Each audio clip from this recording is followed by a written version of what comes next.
There is a white powder that costs about $1 and can bring foggy, yellowed headlights back to factory clarity in under 10 minutes. No sanding disc, no UV spray that flakes off, no appointment at the body shop, just powder, water, and a cloth. Detailing shops charge anywhere from $150 to $300 a pair for the same result. The kits at the auto parts store run $30 to $60 and cloud right back up within months. But this powder has been the standard finishing compound in precision optics for over 100 years. Telescope mirrors, surgical instruments, camera lenses. It polishes at the molecular level and costs less than a gas station coffee. So why has nobody in the car world ever told you about it? Because the auto aftermarket pulls in hundreds of billions of dollars a year in this country alone, and a $1 fix that ends repeat shop visits is a direct threat to that revenue. They did not stop recommending it because it failed. They stopped telling you because it worked too well. A powder that restores clarity with no technician, no warranty, and no receipt cannot be monetized. And what cannot be monetized gets buried. This is where we crack open the vaults that billion-dollar industries welded shut, and the subscribe button and the bell are how you keep this knowledge alive. Let me take you back to 1803. A Swedish chemist named Jöns Jacob Berzelius was studying a strange mineral pulled from a mine in Sweden. A rock holding rare earth elements no European lab had ever separated. It took another 50 years before the Austrian chemist Karl Auer von Welsbach finally isolated a pure white oxide from that cluster. He called it Cerium oxide, named after Ceres, the dwarf planet that had been discovered just 2 years before the mineral itself. The powder was fine and chalky, lighter than talcum, and it had a property that stunned every glassworker who touched it. Mixed with water and worked across a lens with gentle circular pressure, it did not scratch. It polished. Not the way sandpaper does, grinding material away layer by layer. Cerium oxide works through what chemists call a chemical-mechanical reaction. The friction triggers a chemical bond at the surface that fills in microscopic pits and fractures while smoothing the outer layer at the same time. It does not just abrade the glass, it reorganizes the surface itself. Opticians in Vienna were the first to grasp what they were holding. By the early 1900s, cerium oxide was the default polishing compound for telescope lenses across Europe and North America. The Mount Wilson Observatory in California used it to finish the 100-inch Hooker reflector in 1917, the mirror that helped Edwin Hubble prove the universe was expanding. Zeiss used it on their legendary camera lenses. Military contractors used it to polish submarine periscope optics during the Second World War. Surgeons relied on it for the flawless clarity of operating microscopes. The compound that helped humanity see the edge of the universe costs less than $1 an application. And the automotive industry looked at your foggy headlights and said nothing. Not because cerium oxide does not work on plastic headlights, because it works on them beautifully. And that is exactly the problem. So let me ask the question the body shop will never answer honestly. Why do your headlights turn yellow and foggy in the first place? Before about 1992, most headlights were made of glass, which is naturally resistant to ultraviolet light. A glass headlight could last the entire life of the car without clouding. Then the industry switched almost every line to polycarbonate plastic. The stated reason was safety, since plastic is lighter and harder to shatter. The real driver was cost, because plastic is far cheaper to mold at scale. But polycarbonate has a weakness glass never had. It breaks down under ultraviolet light. The sun attacks the surface of every plastic lens every single day in a chain reaction called photo-oxidation. Microscopic pits form. The thin factory UV coating flakes away within 3 to 5 years. Moisture seeps into the cracks and traps dirt, and you get that yellow haze that makes your headlights look 15 years older than your car.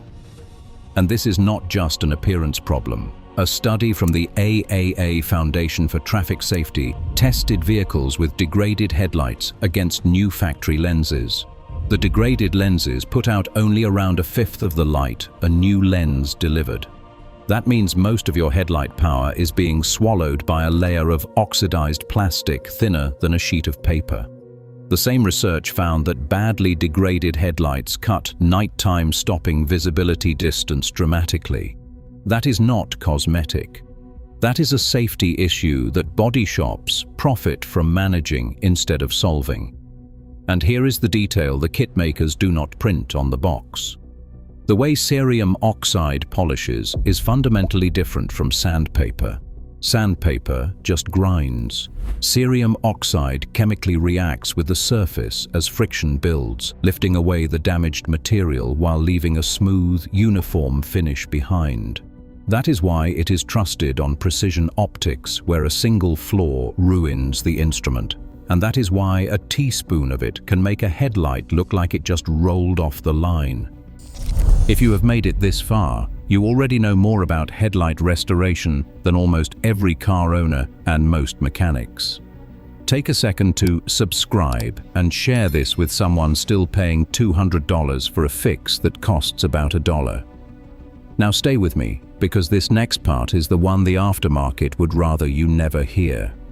The headlight restoration business in this country is worth well over $1 billion a year, and that includes shop labor, branded kits, UV sealant sprays, and repeat service. The average shop charges $150 to $300 a pair. The average kit costs $30 to $60 and comes with sandpaper discs, a polishing compound, and a UV sealant. That sealant is the heart of the scam, because nearly every kit on the market uses a temporary coating that degrades within a few months to a year. A Consumer Reports test of over-the-counter kits found significant rehazing within a year, some within 6 months, and concluded that no kit delivered a lasting result. They are not built to last. They are built to bring you back. Compare that to cerium oxide. It does not lay a coating on top that waits to peel. It works the surface itself, lifting oxidation and leaving polycarbonate smoother and clearer than the kit ever will. So why is it not sitting in every parts store next to the motor oil? Here is the math. A 50-gram bag of cerium oxide costs between $1 and $3 online, and that one bag holds enough for 8 to 12 full restorations. That puts the cost per pair of headlights at roughly 15 to 25 cents, against $150 at a shop, or $40 for a kit that yellows again by spring. The margins on branded kits and shop labor are enormous. You cannot build a recurring revenue model on a powder that costs cents and works the first time. You cannot patent cerium oxide because it has been public knowledge since the 1800s. You cannot create brand loyalty when the customer buys once and never comes back. The entire restoration economy depends on one condition. You must not know this powder exists. That is not a conspiracy theory. It is supply chain economics. When your fix is cheap and lasting, you stop being a customer and start being a threat. And it is the same pattern this channel keeps exposing. The fix that cannot be patented, that ends the service call, that turns a recurring problem into a one-time afternoon, gets quietly buried under a shelf full of branded products designed to fail on a schedule. Not because it does not work, but because it works so well, it breaks the business model. So here is exactly what to do. Order cerium oxide powder online. A 50-gram bag is all you need, and it runs $1 to $3. You also want a small spray bottle of clean water, a microfiber cloth or a foam polishing pad, and masking tape. Step 1. Wash the headlight thoroughly with soap and water to clear off surface grime. Step 2. Dry the lens completely and tape around the edges to protect the paint.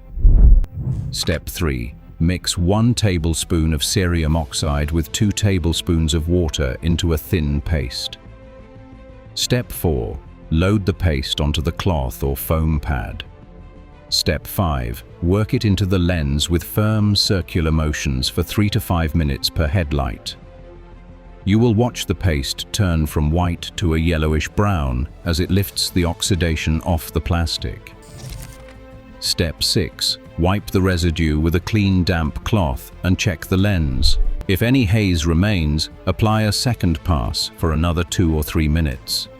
Step 7. Once it is clear, rinse and dry with a clean microfiber towel.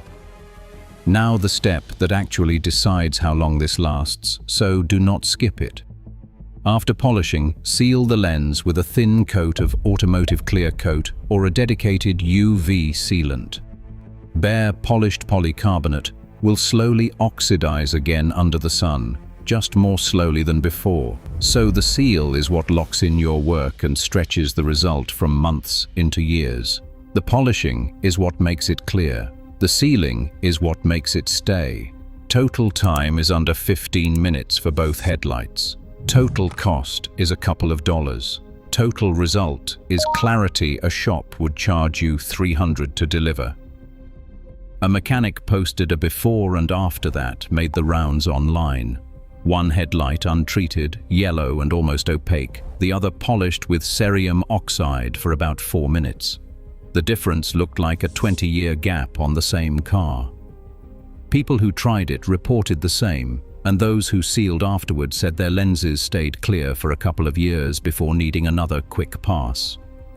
And here is what this really means, because it is bigger than headlights. Every time an industry finds that a cheap, lasting fix exists for a problem it profits from, the move is the same. They do not ban it, because a ban draws attention. They simply never mention it. They fill the shelf with branded temporary solutions and train their people to recommend the expensive option, and they count on you never searching for the truth. Your grandparents did not need $50 restoration kits because glass headlights lasted a lifetime. The switch to plastic created a problem that did not have to exist, and an industry rose up to sell you the cure for a disease it manufactured. That cycle ends the moment you know what cerium oxide does and pass it on. This knowledge never really disappeared. It sat in mining journals and optical labs for more than a century, waiting for someone to pull it out and put it in your hands. If this opened your eyes, subscribe and share it with every driver you know who is still paying a shop for something $1 of powder can do in an afternoon.